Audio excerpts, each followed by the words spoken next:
So, you know, smaller from the sides, bigger from the middle side here, and a bit at front. So you want to keep a lot of that length in the back, almost like a Mohawk? Yeah, yeah. Okay. YouTube, welcome back to my channel. You are now tuned to Breeze. If you haven't already, turn on your post notifications so you'll be notified when I upload my next video. And let's jump right in. So to start this haircut off, as you can see, I'm gonna go ahead and comb the hair just so we can see what we're working with. Then we're gonna go in with clipper over comb because he is one of the Mohawk. He does have a lot of new growth on the sides.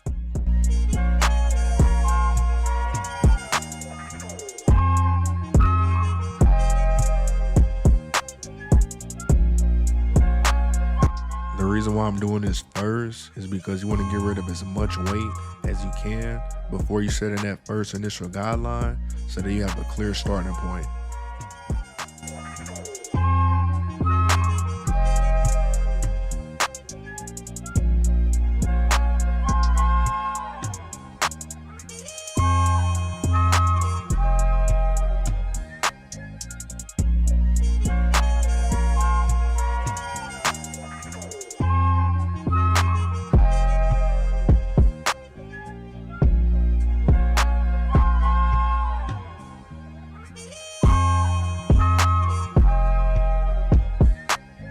Alright, so to start this haircut off, I'm going on my Andis T outliners, setting that first initial guideline.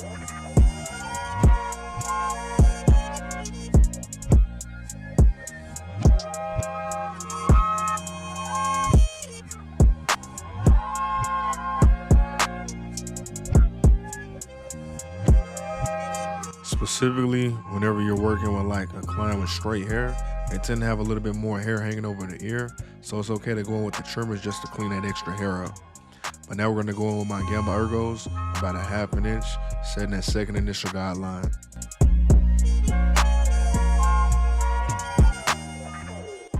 I do have the one guard on with the lever open. You don't want to cut off too much hair, you just want to be able to see the difference between the first initial guideline and the second.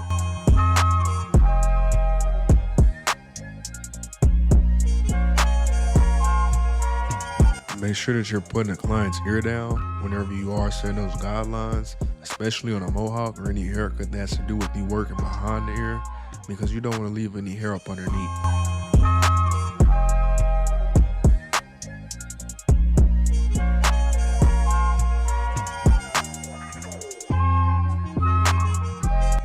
Now we're gonna go on my 1.5, going up about a ½ inch, setting that third initial guideline.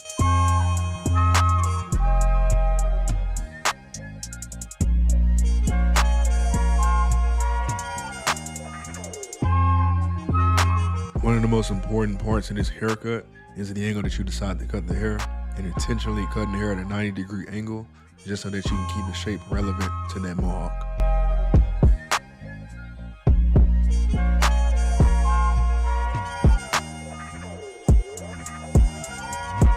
Now we're gonna go in with a 2-guard lever open, setting that last guideline, cleaning out any remaining bulk up top, just so that we can slowly bring it all together.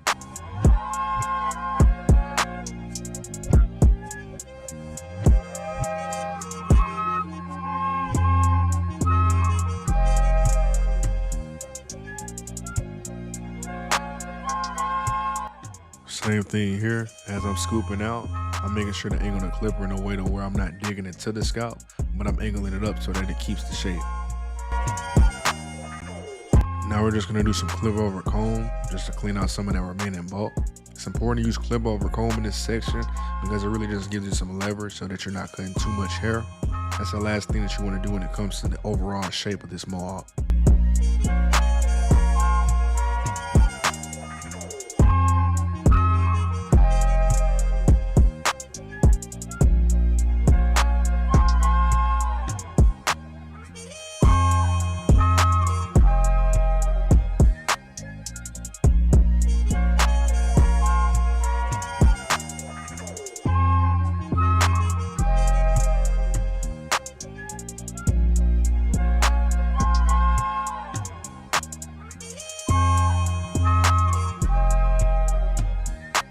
gonna go in with the half guard, just clearing out that bottom guideline, lever open.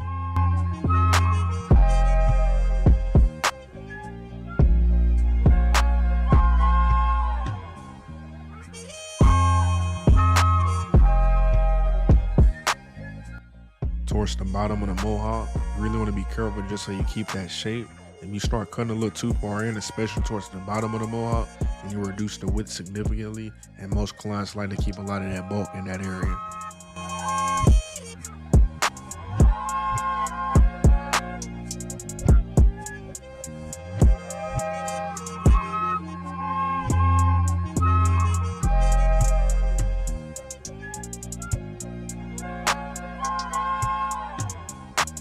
Now we're gonna go ahead and start closing up that lever and clean out the rest of that bottom guideline.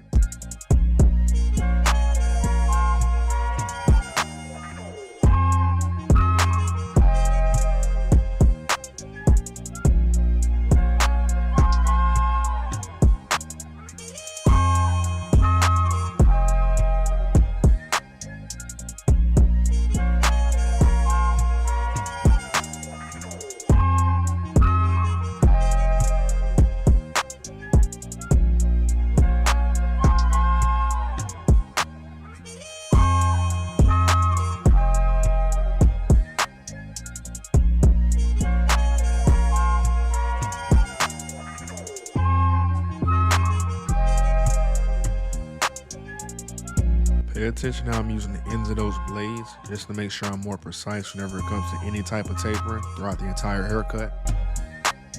Now I'm gonna go on my one guard, clearing out that second guideline with the lever open. I like to go with the lever open because it really allows you to have more room to work with so that you're not overcutting, keeping maximum control as you're going up, and it also gives you the ability to stretch out the blend.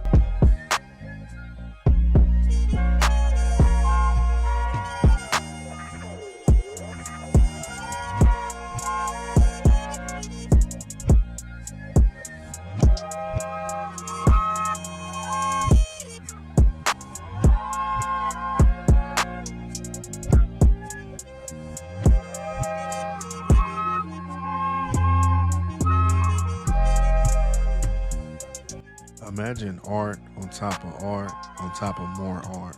That's what this is. Part of the reason why I enjoy doing what I do so much is because I'm allowing the creativity in my mind to be on full display. It's a beautiful thing when you see everything come together, when it's exactly the way you envision it to be.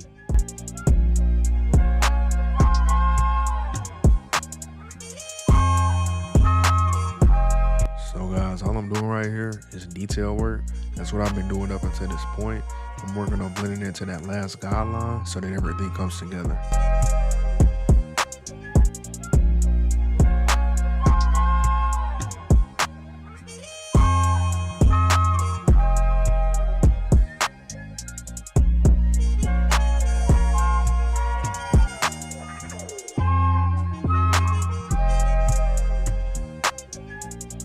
So now that we've finished detailing with that 1.5 guard, we're gonna go back in with our 2 guard and we're gonna blend out the rest of that bulk.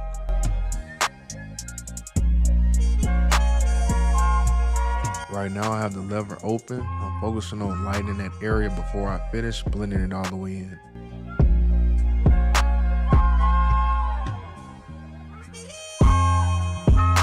Now that I've closed the lever, I'm gonna be focused on blending the rest of that bulk in that area.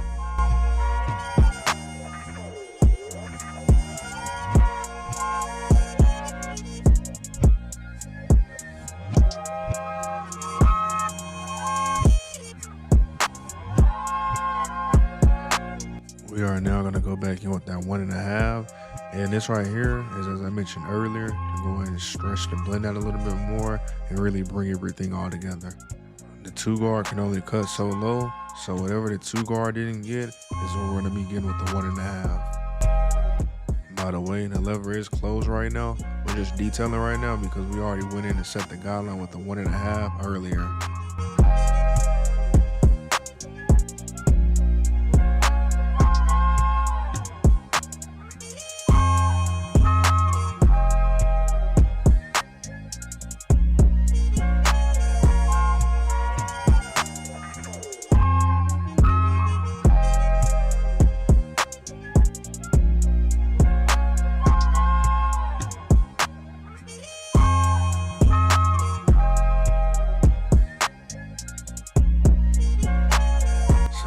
here, we're doing the same thing that we pretty much did with the 1.5. Anything we didn't get with the 1.5 closed, we're gonna go back in with the 1, close it up, and get the remaining bulk that's in that area.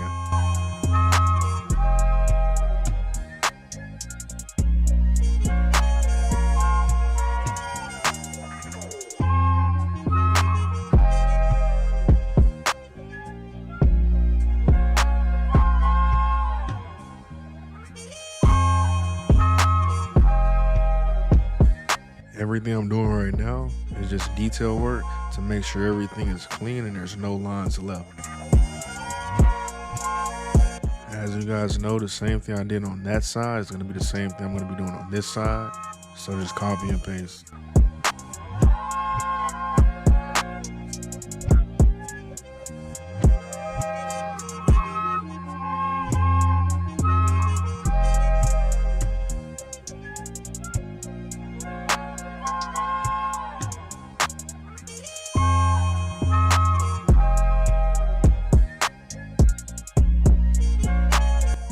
Whenever I'm doing lineups, I normally like to start my way from the bottom half. This helps us stay within that natural growth pattern, so you're able to keep that lineup as natural as possible without worrying about digging too far in.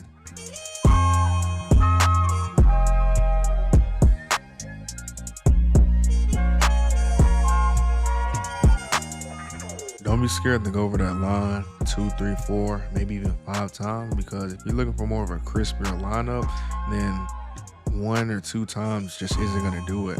You got to really make sure that you're defining the lineup as much as you can before even going with the razor.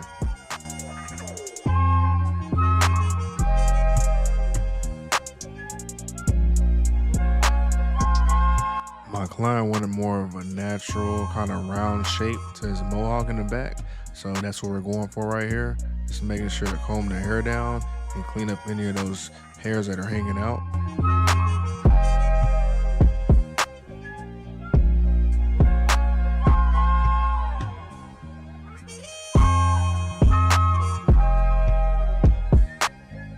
There's nothing better that you can use to blend in the top to the sides than using the shears. The shears and implemented shear work are what customize that hairstyle specifically for your client.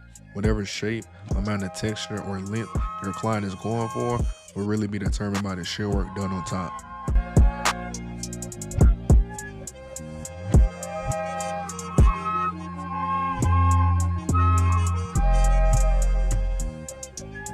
Now that we're going in with the razor, we're pretty much wrapping the haircut up. This is really just to bring everything together, get all of those hairs that you weren't able to get with the trimmer, and redefine those edges.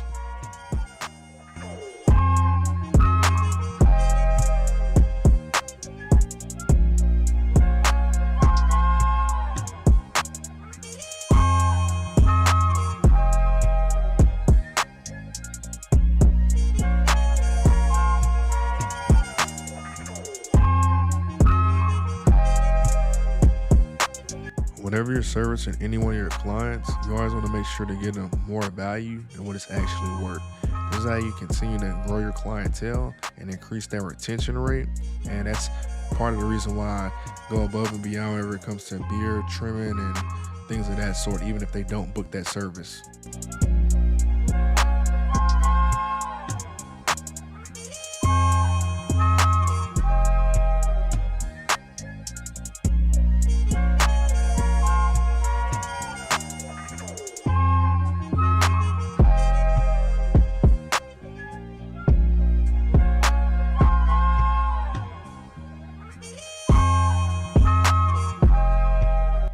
YouTube, that's the cut. I appreciate you for watching, and until next time, don't forget, you are now tuned to Briz. If you like this video and found it helpful, like, comment, and subscribe. Turn on your post notifications so you'll be notified when I upload my next video, and I'll see you guys next time.